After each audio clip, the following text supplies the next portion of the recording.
This week could become one of the most consequential moments in Zimbabwe's post-independence history.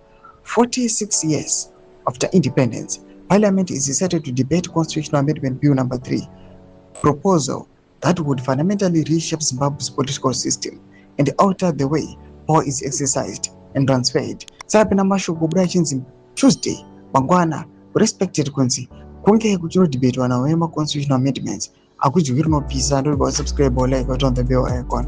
Opoti wanondorambira achiti among its most controversial provisions is the proposal to extend President Emerson Mnangagwa's term of office beyond 2028 to 2030, granting him an additional 2 years as a president beyond the 10-year limit currently prescribed by the Constitution.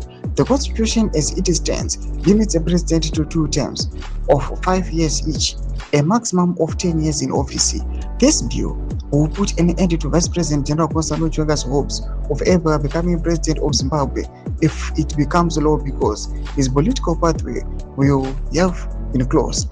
This bill also seeks to increase the presidential term from 5 years to 7 years.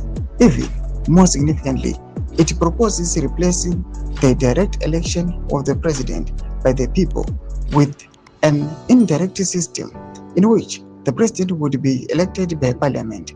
If enacted, Zimbabweans would no longer cast ballots directly on their head of state. Instead, members of parliament would now choose the president. The proposed amendment go further than that. They will expand the number of individuals entering parliament through presidential appointment rather than direct election, increasing presidential influence over key institutions of the state. This would further concentrate power in the executive and reduce democratic accountability. If this bill becomes law in its current form, the consequences could extend far beyond President Mnangagwa himself, with the ruling ZANU-PF party holding a dominant parliamentary majority and the opposition fragmented and weakened. The likelihood of meaningful resistance inside parliament appears limited and academic, short of a miracle.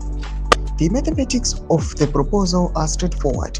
If the bill passes this year, ZANU-PF will assume will be assured of the presidency for the next 18 years without fear of any meaningful opposition. If President Mnangagwa receives the additional 2 years, his tenure would extend to 2030 under the proposed constitutional framework. A successor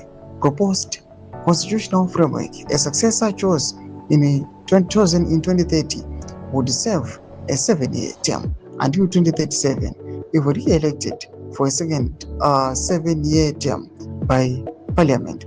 That president would remain in office until 2044. Ndoma developments are kuda panguva ino pano constitutional amendments. This is the part 1. Go and visit our video and also play the second part.